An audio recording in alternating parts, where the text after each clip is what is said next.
One of the other awesome spots in New Orleans, and I would really recommend it, as gruesome as it might sound, a place called the Museum of Death. Oh my God. It's right next to a shop called Killer Po' Boys. Po' Boys is a really awesome sandwich, sometimes having oysters, sometimes having chicken, sometimes having fried shrimp. But I digress. The Museum of Death is specifically that.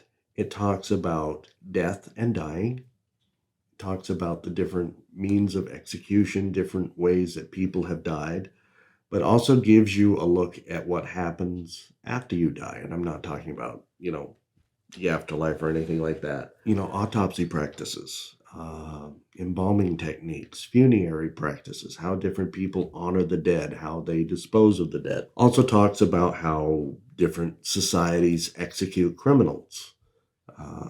Talks about the legal forms of that. It has displays of different death masks that they've had, of famous people. Abraham Lincoln, Alfred Hitchcock, Walt Disney, all kinds of different famous people that have, been immortalized after they died.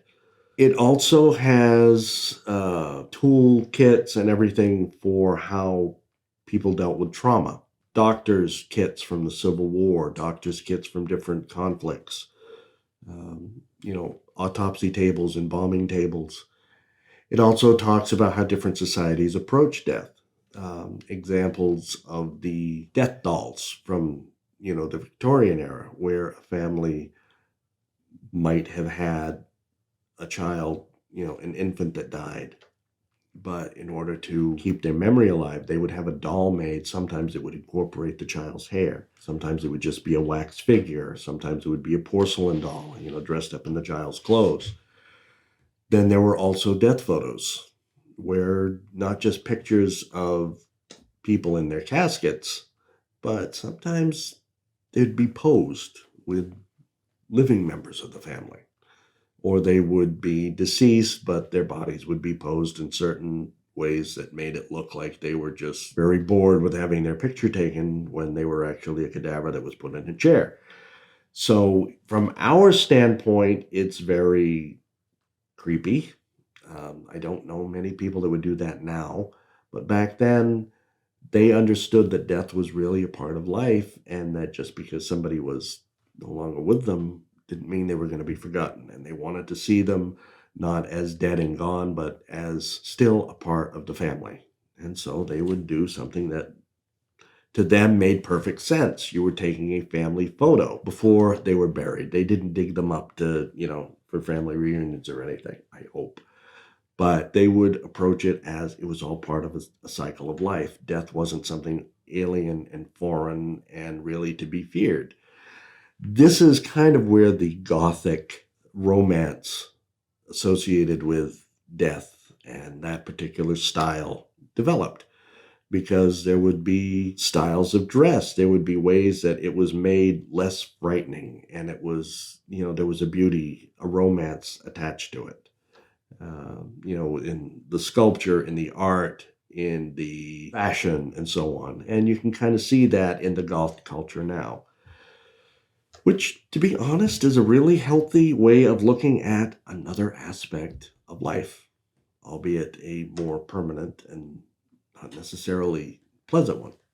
Unfortunately, some of the other aspects of death that can't be gotten away from is the more criminal aspect. Murder, assassination, serial killers.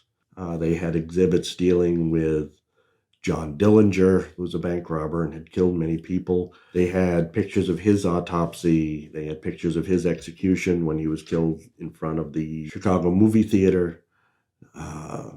They had the Kennedy assassination and then the assassination of Lee Harvey Oswald. They didn't deal too much with the Lincoln assassination, I don't think, other than newspaper clippings and accounts and so forth. And of course, Lincoln's death mass. But then it went on to, for those that are fans of true crime and police procedurals, it did have exhibits from Ted Bundy, John Wayne Gacy, Richard Ramirez, the son of Sam, the Hillside Strangler, John Wayne Gacy, the clown. It also had things from Charles Manson, all kinds of other letters they had written, clothes, Jeffrey Dahmer, all of that. Had exhibits a different style of art where, death was dealt with, talked about, pictures of skeletons, ads for funeral homes, things like that. And then one that I didn't expect to find, but I realized after, once I saw it, made perfect sense. They had an exhibit dealing with Dr. Jack Kevorkian, who kind of started the concept of, doctor-assisted suicide, euthanasia, type of death with dignity. They had his kit when he started his practice of helping people, commit suicide that were dealing with chronic pain and, terminal illness. Had some of his art, had some of his letters, had articles dealing with him. Basically was something that was as morbid as it sounds, as gruesome as some of the exhibits could be, was trying to demystify death, trying to help you see that it is a part of life and not necessarily something to be that frightened of. I could see where this would obviously have an appeal to some people that didn't necessarily have a healthy mindset, but I could see where it would have an appeal to people that were dealing with grief counseling, that were dealing with grief, that were dealing with concepts of mortality and so forth. They had another exhibit in the back that I didn't go to, and that was called the Theater of Death. And that took things a step further. You had a lot of crime scene photos, from what I understand, video clips about killings and accidents and so forth, and all kinds of things. They also had a scoreboard for how many people had fainted while watching that exhibit, how many people had gotten sick while visiting that exhibit. And since I had just come from a very expensive Sunday brunch at Antoine's restaurant, I decided that I didn't want to become a statistic, so I just avoided that. But you really might want to check it out, especially if you like police procedurals, true crime, thrillers. It definitely gives you something to think about. Memento mori.